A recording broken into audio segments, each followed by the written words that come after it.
Good day everyone, this is Chedrin Absolivio and I will be your reporter for this lesson.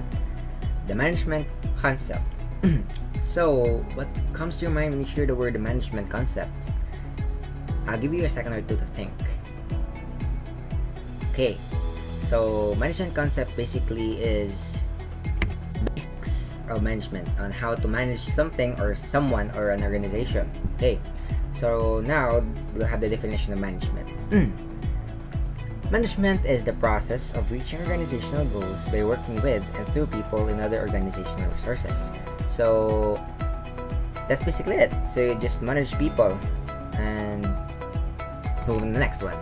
Okay, the characteristics of management, that it is a process or series of continuing and related activities.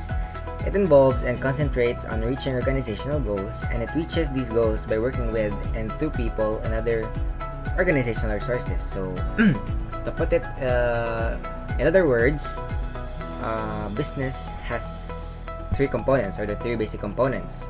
So, you'll need this in order to manage something because they are interconnected.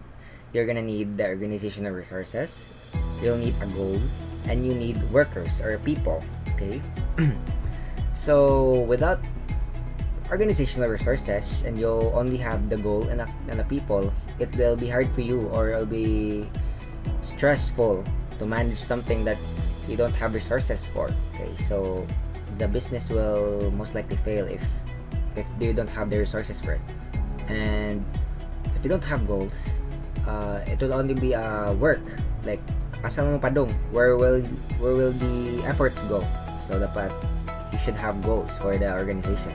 And lastly, if there is no workers or the people, you basically have no one to work, or you basically can't manage something, because managing is all about people, the goal, and the resources. So yeah. Now we're going to move on to the 5 managerial functions. The first one is planning. The second one is organizing. The third one is staffing. It is optional. The fourth one is leading, and the fifth one is controlling. Let's start with the first one, which is planning. Planning involves setting goals and figuring out ways of reaching them. So let's start a story, or let's create a story. Let's say, for example, you're a manager in a big company with a certain line or business. Okay, it's like a clothing line, for example. So the owner, or maybe or let's just put it that you're the owner. Okay, so you're the owner of a business. You'll need planning. Okay, you'll need planning. You're gonna need to plan something that will make your business last long. So you need to plan so that your business would survive in this line. Okay, decision making is usually a component of planning because choices must be made in the process of finalizing the plans. So an example is that you're going to plan to create new designs. So you're going to plan out what you're going to do. So for example, you're gonna find a designer. That's a plan. You should have also a plan B. So you should always think ahead, or think of the future if you are gonna plan something. Okay. Second one is organizing. Organizing is the process of making sure the necessary human and physical resources are available to carry out a plan to achieve organizational goals. The definition is pretty boring, but to put it in an easy way, organizing is like making roles. Okay,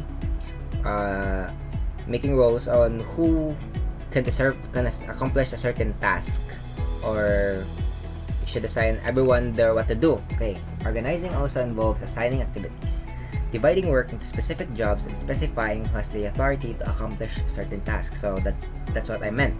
You're gonna assign these activities or the tasks to certain people by making roles. Or for example, I'm gonna make you my assistant because here is the task that you want to do. I want you to organize my schedule, like that. So that's an example of organizing. Also, you're gonna need to find a designer, so that's organizing also. So you set a role when you can accomplish it. Okay.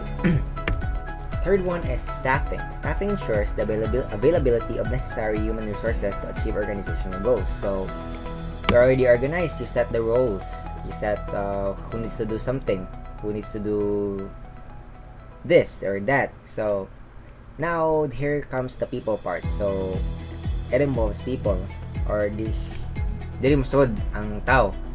So staffing may include recruitment, selection, hiring, rostering, and scheduling of laborers. So staffing kay diyan na musod ang mga ang mga designers. For example, plan out naman ka nga kailangan kag designers, and then organize ka nga musat ka og ganing role nga designers, imo siyang i role making, mo kag role. So kailangan kag tao kung wala pa kay tao. So optional rin siya ang staffing if ever kailangan mo new people or additional people to do the tasks. Okay. Fourth one is leading. Leading is influencing others to achieve organizational objectives. So let's continue the story. Umana mo sa planning, umana kag plano. You already finished planning out what you want to do for this business to last, or to last longer, to survive in this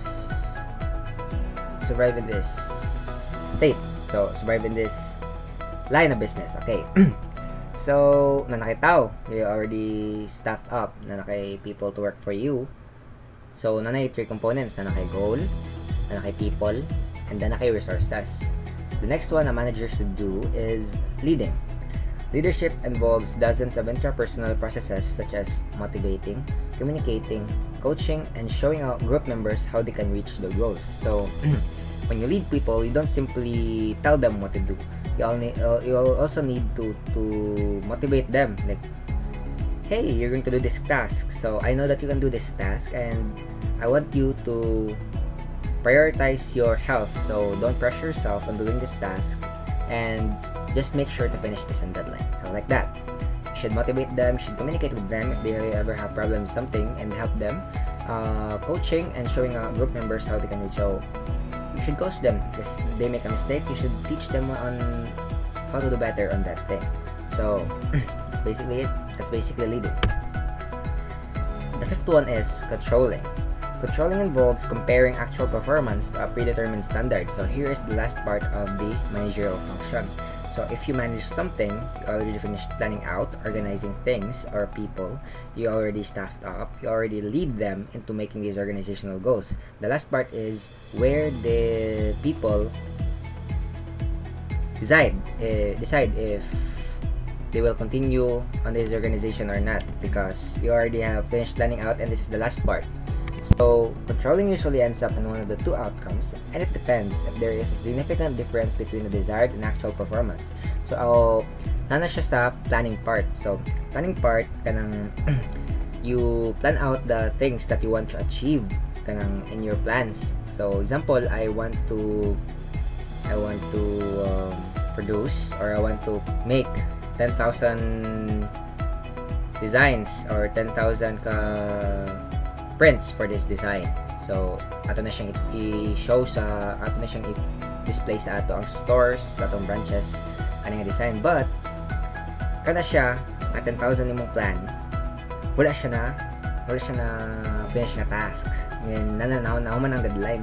So that's basically a decline in performance. So compare nimo siya sa desired nimo nga. Example, imong ganahan kay ma-finish ang 10,000 na designs in this span of time. For example, 2 months. So 10,000 designs. And then wala human ng 2 months, wala pa siya kaabot og 5,000 designs. So that's basically a no. Di na pwede sa kuan, because it's a fail. Your plan, or imong giplano nga something kay maybe maglisod sila, or like wala nila na-accomplish ang tasks for certain reasons. So you need to fire them, or you need to control them. So you're out, because you feel as a manager that can't be of any help anymore, or you're just not the perfect person for the job, or like not a suitable person for the specific task. And then if your plan ever comes out as a success, so the opposite will happen. So you'll be promoted to something. So gumana na, mabalik na sa plan out sa another thing, and then organize asad, and then you need another people, or this is optional for another people, pero if the people are gonna need to have staffing, and then next thing is to lead them, and then balik asad. So we go back to the characteristics sa management. So, mabalik na sad. So, actually, it is a continuing process or continuous process of related activities. So, magbalik-balik ka na siya. So, I think this is the last one. So, I hope you learned something from this discussion, and I will pass you on to the next reporter for the lesson 2. So, thank you for listening, and I hope you learned something. If you ever have questions, feel free to ask me after this video. Okay? Thank you.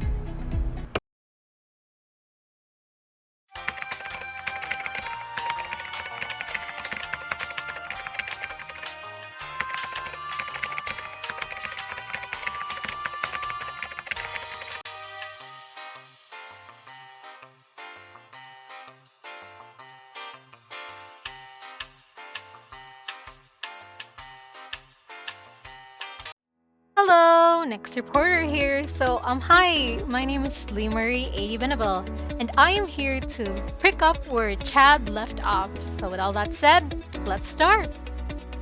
So, I will be here to talk to you about the evolution of management theories.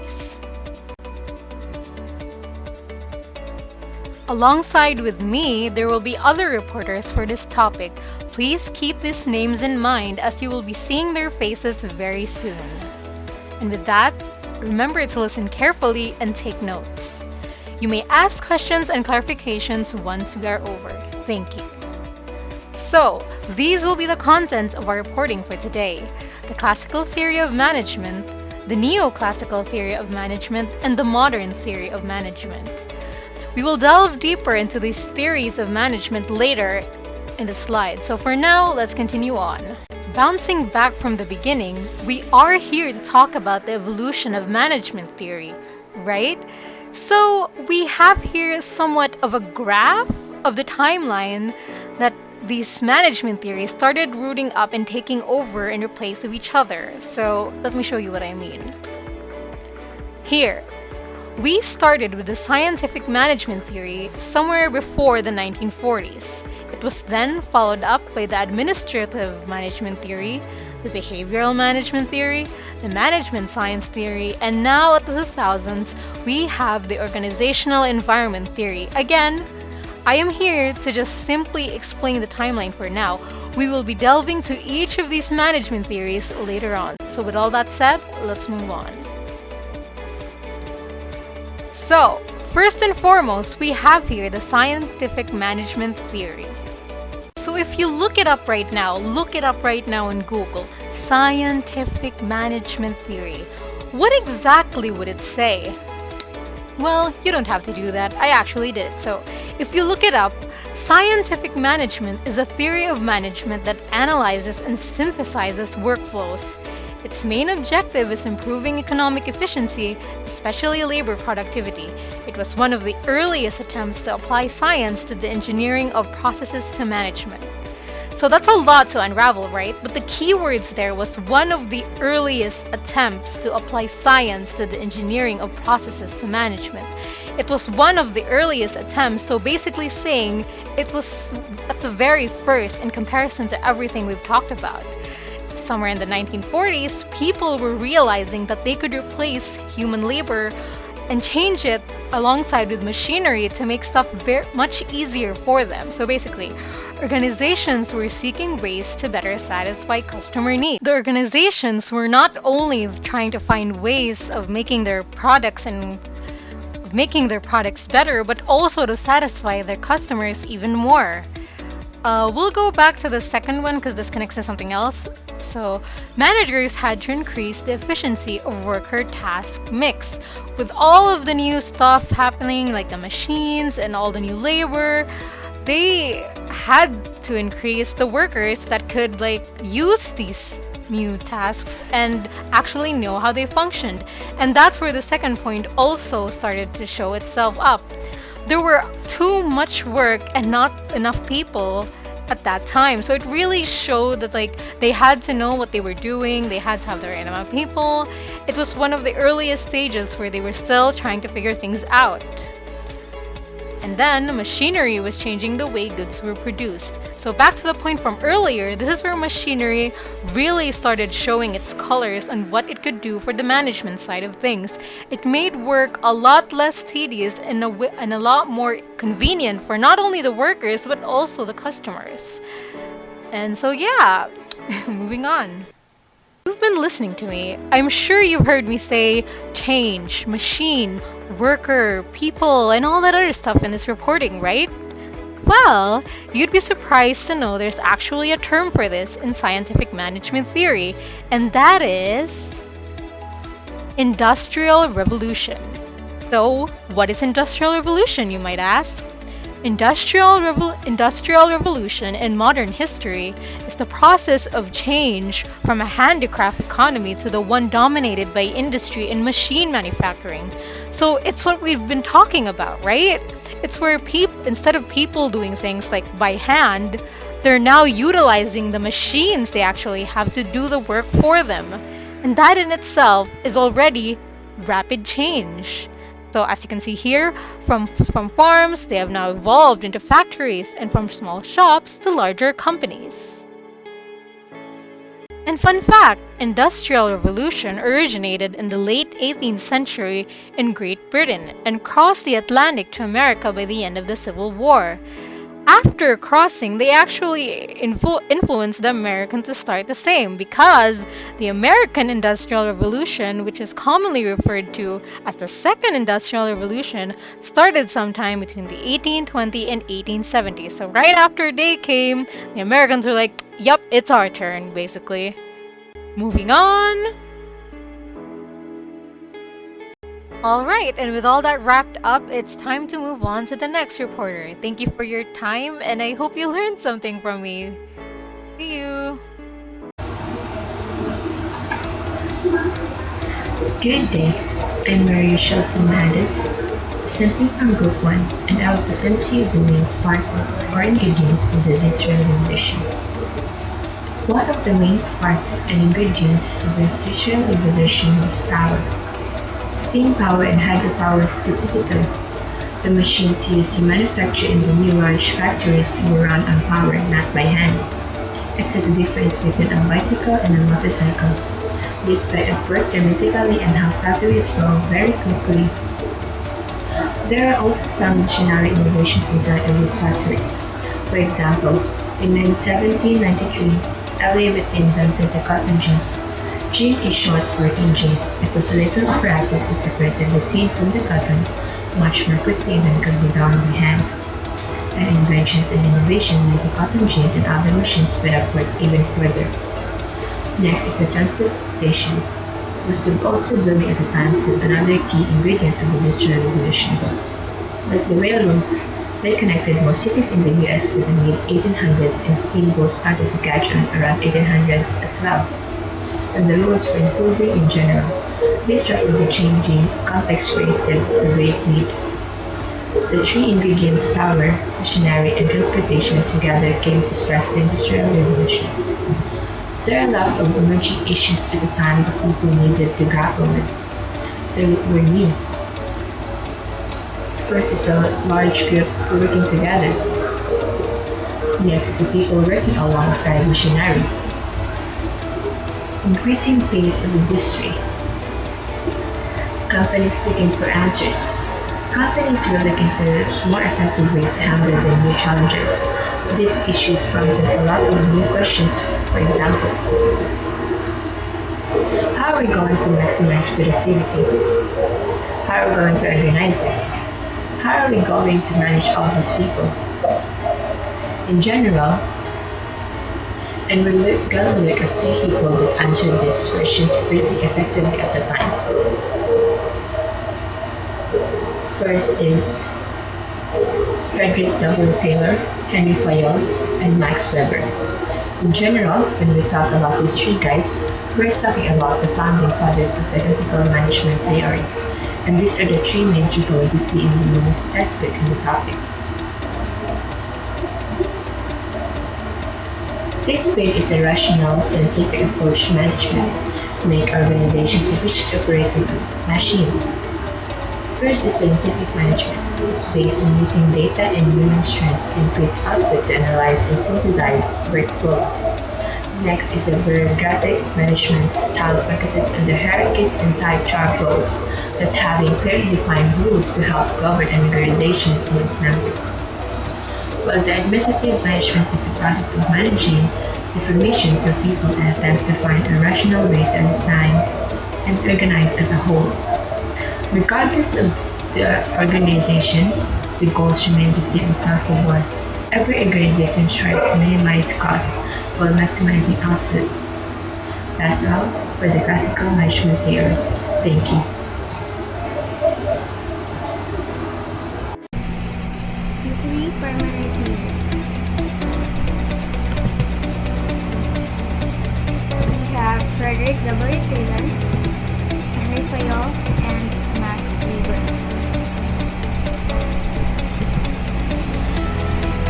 We made the scientific management, bureaucratic management, and the administrative principles.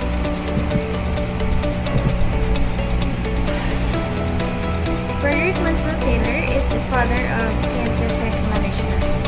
He defined scientific management as the systematic study of the relationships between people and tasks to design the work for higher efficiency. Significant ways of human effort, we have children working at a deliberately slow pace, primary objectives of management, maximum prosperity, social incentives, avoiding abuse from co-workers, raising bar on performance, economic incentives, paid some days wage regardless of how much is produced. Here is the principles of scientific management, which is made by Frederick Maxwell Taylor in 1911. And the four principles of scientific management.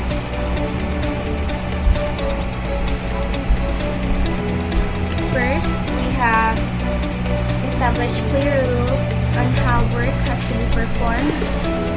2. Select, train, and develop workers. 3. Cooperate with workers and ensure work is consistent with rules identified. 4. Equal division of work and responsibility between management and workers.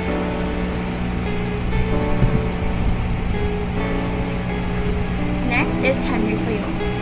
Henry Fayol is the father of administrative theory. He is a French mining engineer, mining executive, author, and director of mines who developed a general theory of business administration, or often called as the Fayolist school. Here are the 14 principles of management by Henry Fayol. First, division of work. The next one is authority and responsibility, discipline, unity of command, unity of direction, subordination of individual interest, remuneration, centralization, scholar chain, order, equity, stability, initiative, and aesthetic work. Next, we have Max Weber.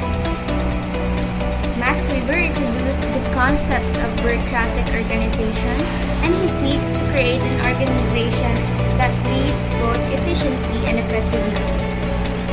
It focuses also on hierarchical structure and rules. We have here the bureaucratic principles, which a bureaucracy should have. We have written rules, hierarchy of authority, fair evaluation and reward, and system of relationships. The key points of bureaucracy to keep in mind is authority. Position duties are clearly identified. Lines of authority, rules, standard operating procedures, SOPs, and norms. So that's for the three primary theories of classical management theory. Good day to everyone who's watching this video right now. We now understand what management is all about, the definition, and what are the classical theories of management. Moving on, we will talk about the Neoclassical Management theory, which represented a significant leap above the classical theories of Taylor and other intellectuals from the classical era. Neoclassical theory emerged since the classical approach did not achieve sufficient production efficiency and workplace harmony. Thus, there was more interest in helping the managers to deal more effectively with people's side of their organization. Understanding human behavior, needs, and attitudes in the workplace were emphasized. The emphasis is on the people who staff and govern the organization rather than the company as a whole. The Neoclassical Management theory consists of the behavioral science approach and the human relations approach. The scientists started studying human behavior. An example of an important study in the Neoclassical theory is the Hawthorne study. Overall, we can say the human relations movement emphasizes the satisfaction of employees' basic needs as the key to increase worker productivity. Also, it established the foundations of organizational behavior and human relations. Now, the major reason for the human relation approach is because the classical approach didn't meet the organization's productivity goals, and there was also the threat of unionization in the industrial humanism philosophy. And because of these reasons, understanding human relations organization became vital. So the Hawthorne studies were the foundation of the human relations approach. The behavioral science approach was associated with communication, employee development, leadership, employee motivation, and the organization as a social system. The behavioral science approach evolved from the Hawthorne experiment, and it was one step ahead of it. This study was more rigorous in terms of anthropology, psychology, and sociology, as these factors are even more significant because once you understand human behavior, you can apply it to your organization. Douglas MacGregor has a huge impact on organizational communication, management, and organizational studies. He taught at MIT in Massachusetts. He was a strong supporter of the human relations method as an alternative to traditional management. He was particularly interested in our assumptions about what motivates people to work hard. In the 1960s, his theories gained traction. He was primarily interested in how our ideas impact our conduct and how that behavior shapes others' behavior. He defined Theory X as the prevalent employee belief system, and here are the premises. The issue is that it is centered on control. As we'll see, that's not always the greatest strategy. Thus, Theory X assumptions about people lead to tight control, stringent laws, and a punishment and reward system that promotes such beliefs about people.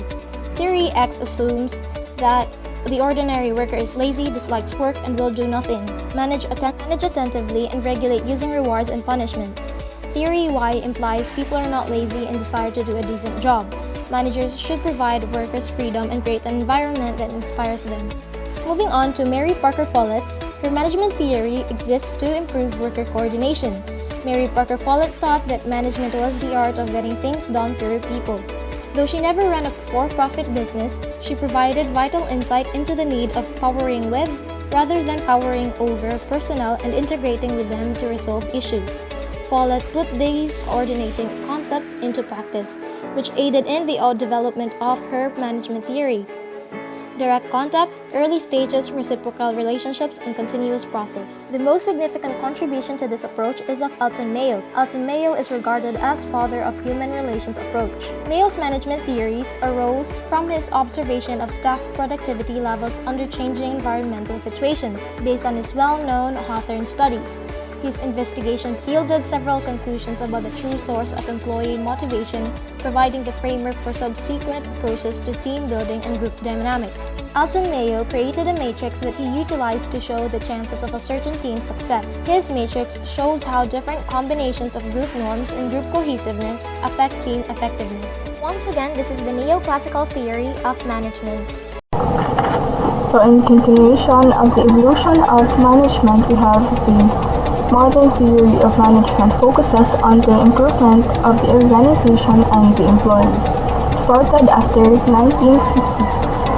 Contrary to classical management theory, modern management emphasizes that there's no one best way to management, meaning there are plenty of ways to do things depending on the situation. The modern management is composed of three approaches: the quantitative approach, the system approach, the contingency or situational approach. Next. So first is the quantitative approach. Quantitative approach uses scientific methods, especially mathematical, in making decisions. Benefits and risks can be assessed in this approach. So we have the fast food restaurant and the fast food manager. The management cannot keep up the volume of customers entering the fast food restaurant. So what they did, they forecast the number of customers entering the fast food in a given occasion, date, and time, so they could have the proper scheduling of their employees. So next we have the system approach. It is the interrelation of components or subsystems to form a unified whole system. It is also known as synergy. Group of different components work together to form one functioning system. So we have an example. It is an engine. The engine has different components, but they work together to form an engine. Other example is our body system. We have our eyes, ears, mouth, we have our legs, feet, our senses. We have different individual works, but they work together to form a functioning body system. So system approach is divided into two, the open and the closed. First is the open. It is adaptive, includes feedbacks and communication.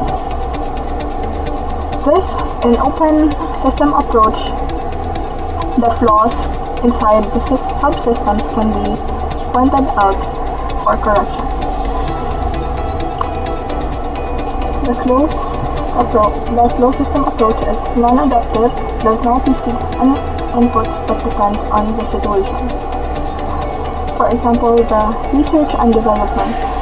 In making new products, they do not coordinate with other departments so that to avoid leakage. Next, we have Jollibee. So in Jollibee, they have the open and close as well.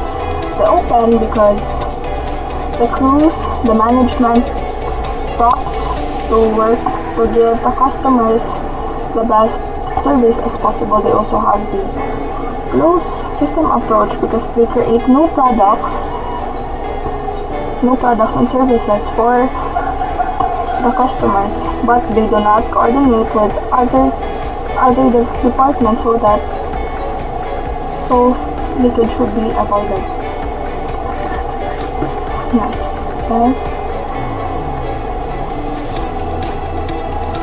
Next is the contingency or the situational approach.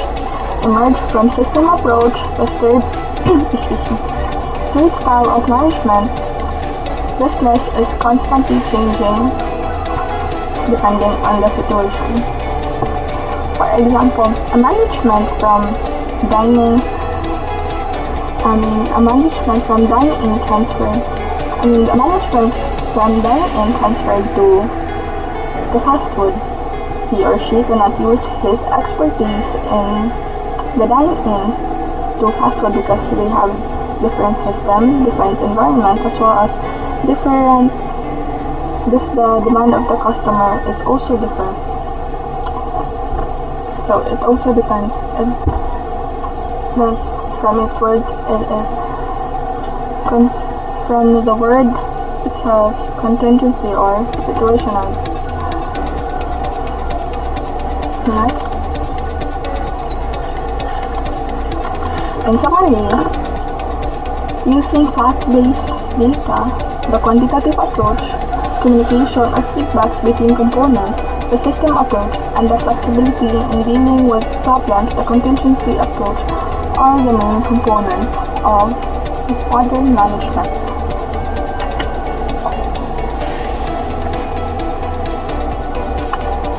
So that's all for the evolution of management. Thank you.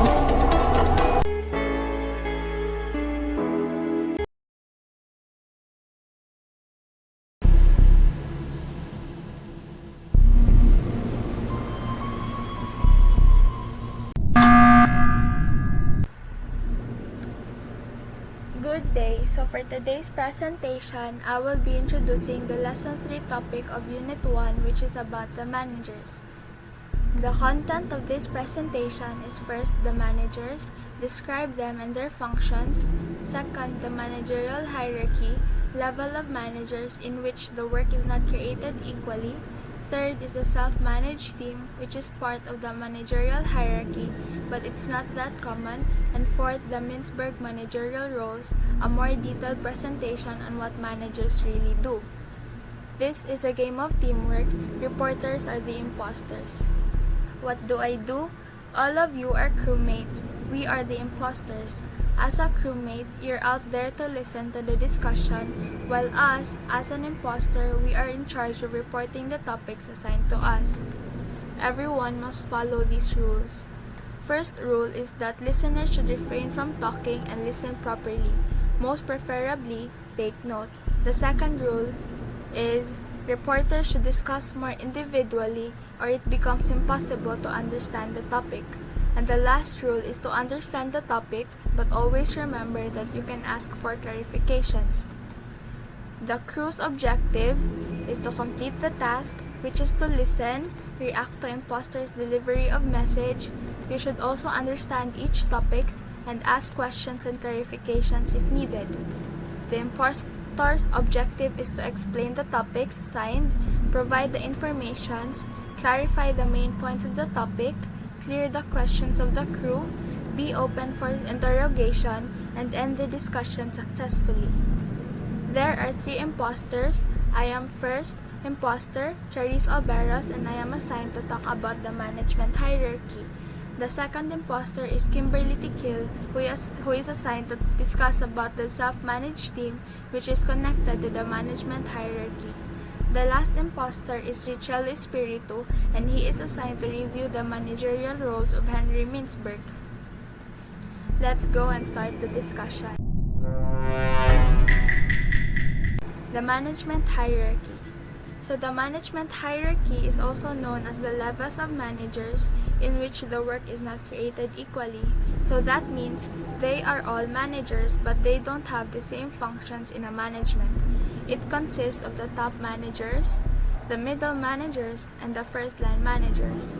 The top managers resides at the highest level of the hierarchy, so they are like the bosses of an organization. Their function is to plan and make decisions. Planning provides vision and direction for actions, and making decisions is taken to determine the best actions to make. They set objectives. Objectives are the step to take in order to reach the goal that is part of the plan, and they scan the environment in order for them to gather information about the events within the management's internal and external environment. Common top-level management positions include the Chief Executive Officer, Chief Financial Officer, Chief Marketing Officer, and Chief Operating Officer. The middle managers reports to the top management, and they serve as the intermediary between the top and first-line managers.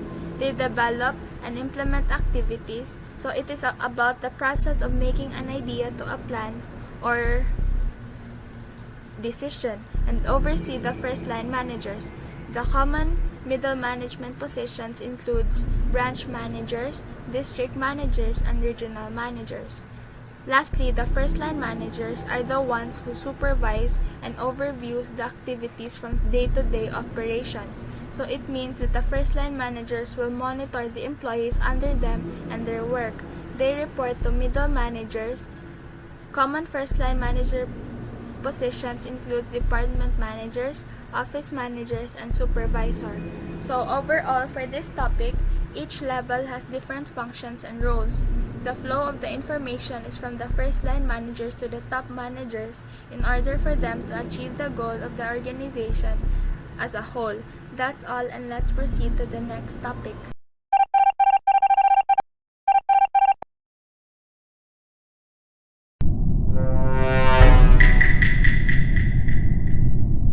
Self-managed team.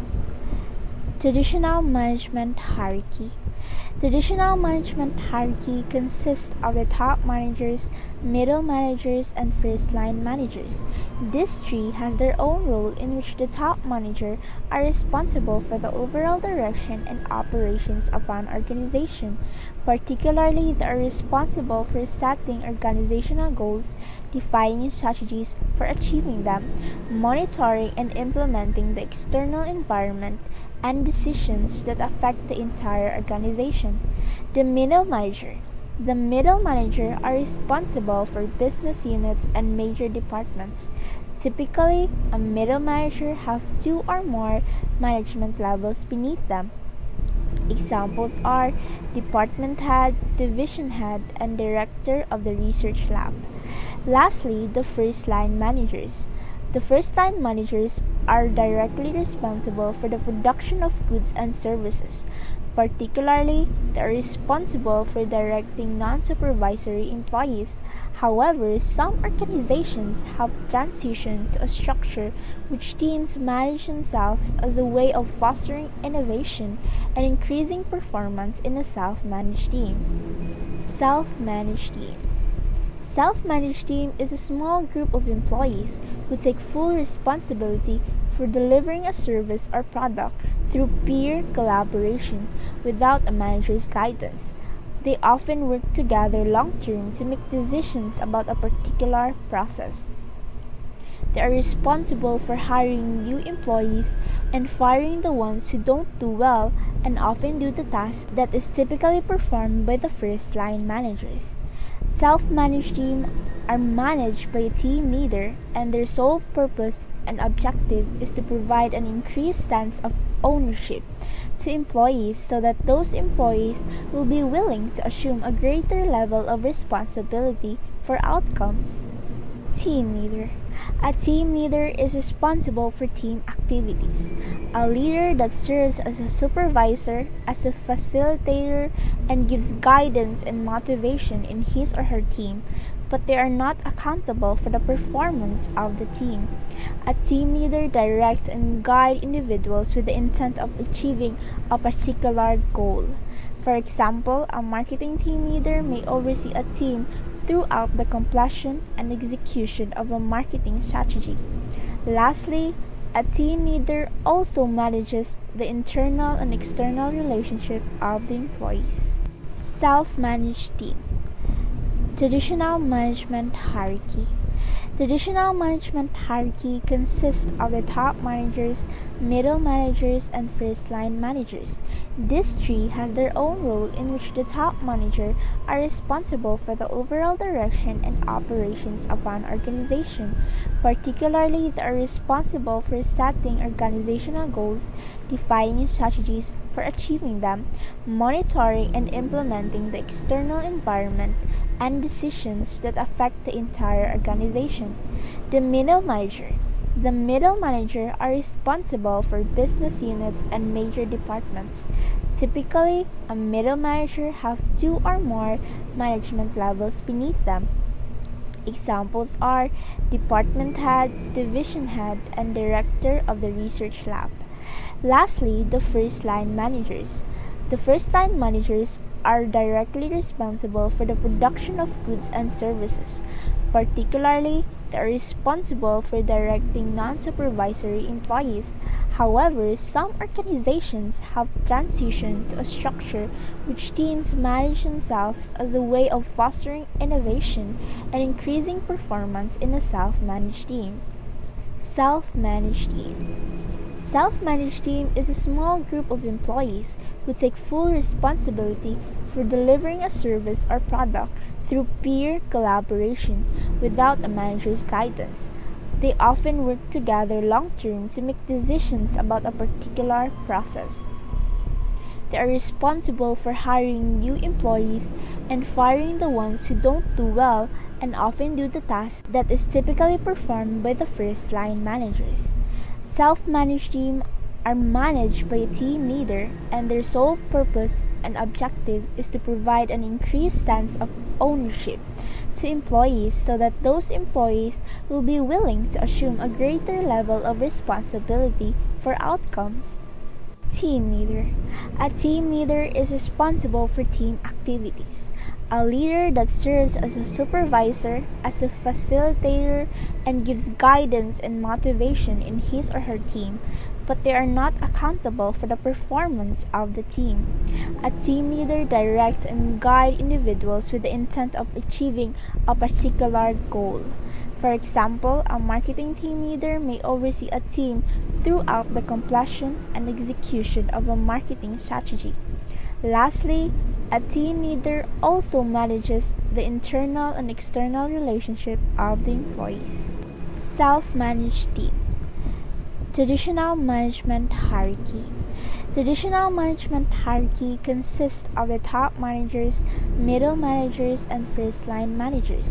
This tree has their own role in which the top manager are responsible for the overall direction and operations of an organization.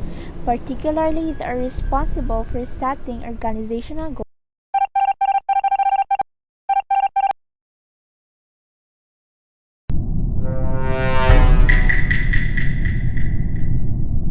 The Mintzberg managerial roles.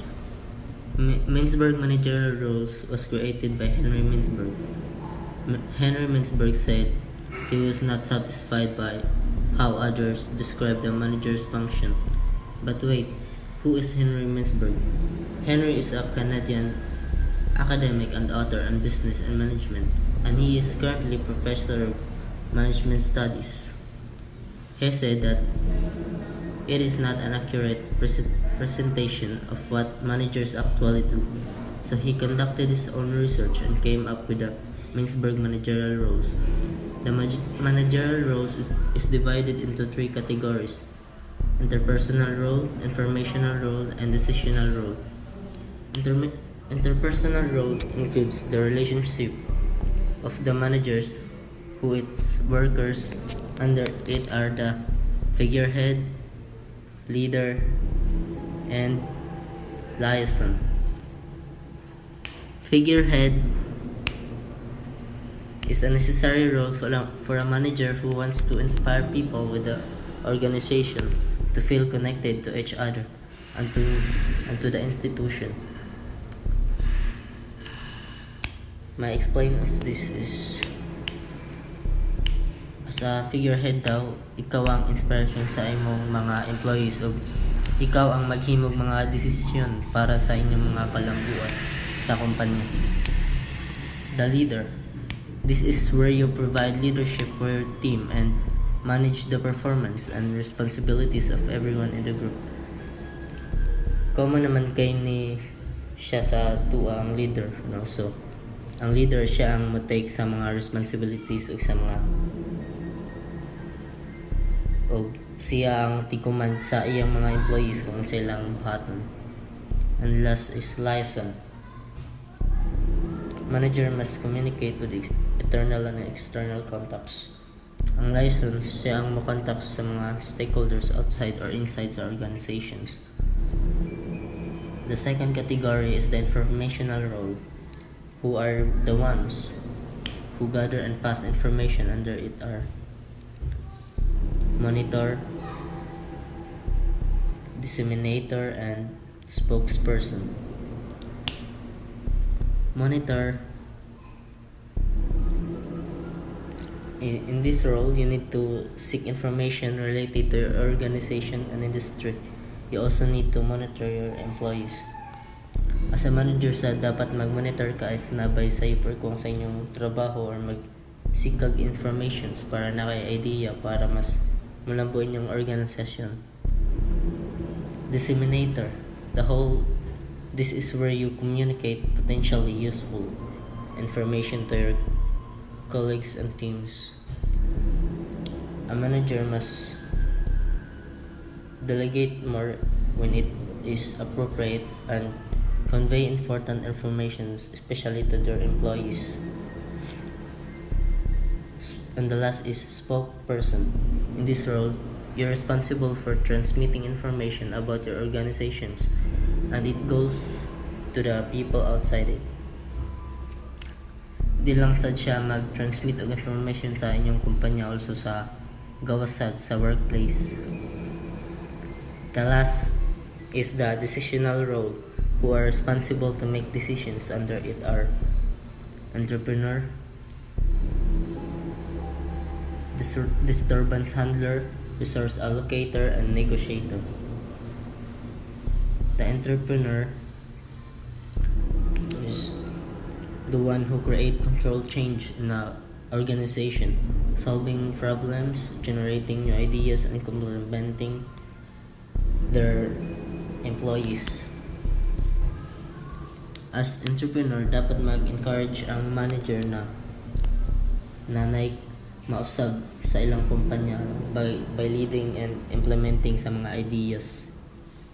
Disturbance handler. When an organization or team hits an unexpected roadblock, it's the manager who must take in charge. Ang disturbance handler, siya ang matapang sa organisasyon na mahusay ang problema sa ilang kumpanya or organization, o para sa ma-achieve nila ilang goal of the resource allocator, being responsible for optimum allocation of resources like time, equipment, funds, and also human resources, etc. Siya ang mag-manage o mag-assign o ano sa kinahanglanon ang mga equipment or resources sa kumpanya. Negotiator. You may be needed to take part in direct important negotiations with your team, department, or organizations. Siya ang mag-handle or magipag-storya sa mga tao na kung unsa ilang angay i-deal or na. That's all.